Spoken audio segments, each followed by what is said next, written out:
अगर मैडम हम देशद्रोही हैं तो मुझे उठा के जेल में डाल दिया जाए। इस योगी सरकार ने देशद्रोह का मुकदमा मैडम लगा दिया। क्या इस सदन में बैठने वाला सदस्य देशद्रोही है? तो ये सरकार भी मीठी गोली देके हिंदुस्तान में जड़ से सारी चीजों को खत्म करने पे लगी हुई है। हिंदुस्तान में नफरत की राजनीति लगातार बढ़ रही है। Thank you. Shri Sanjay Singh ji, you have 3 minutes। धन्यवाद उपसभापति महोदया। मैडम, ये होम्योपैथी बिल, इसके बारे में, इस पद्धति के बारे में ये कहा गया कि भारत में ये ऐसी तीसरी चिकित्सा पद्धति है जिसके माध्यम से लोगों को लाभ पहुंच रहा है, स्वास्थ्य लाभ पहुंच रहा है। और आयुष मंत्रालय की रिपोर्ट है मैडम कि 26.3% की दर से प्रतिवर्ष इस चिकित्सा पद्धति का ग्रोथ हो रहा है। यानी होम्योपैथी को अपनाने की जो स्वीकार्यता है वो 26.3% हर साल हिंदुस्तान में बढ़ रही है। लेकिन जब बजट अलॉट करती है सरकार, 2122 करोड़ रुपए का टोटल बजट है आयुष मंत्रालय का, लेकिन उसमें से मात्र होम्योपैथी के लिए 138 करोड़ रुपए का बजट निर्धारित किया गया है, जो इस चिकित्सा पद्धति को देखते हुए बहुत कम है।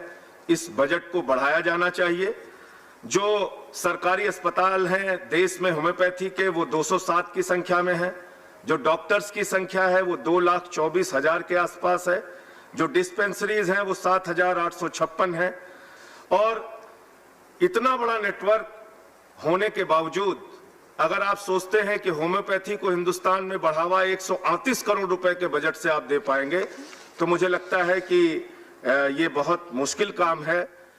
अभी यहाँ पे कहा गया सरकार की तरफ से भी और विपक्ष की तरफ से भी कि ये वो पद्धति है होम्योपैथी जिसमें जड़ से बीमारी को खत्म किया जाता है।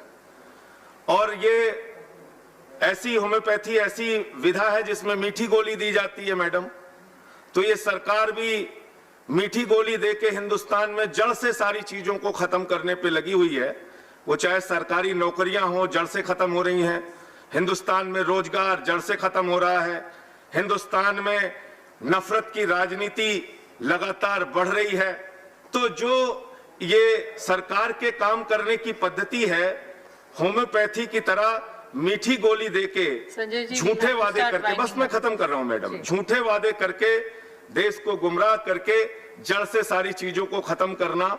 और आज मैं मैडम आपके सामने बोल पा रहा हूं, मेरा सौभाग्य है।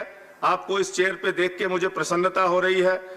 लेकिन इस सरकार ने इस काबिल भी शायद मुझे नहीं छोड़ा है और हो सकता है कि 4 दिन बाद मैं जेल में दिखूं।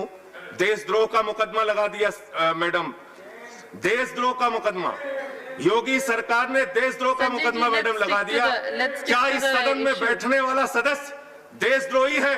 मैं इस सरकार से पूछना चाहता हूं, अगर मैडम हम देशद्रोही हैं तो मुझे उठा के जेल में डाल दिया जाए। इस देश के सर्वोच्च सदन में बैठ के एक देशद्रोही आपके सामने बोल रहा है, मुझे जेल भिजवाइए। मैं अपनी बात को समाप्त करता हूं। धन्यवाद। हनुमंतैया जी।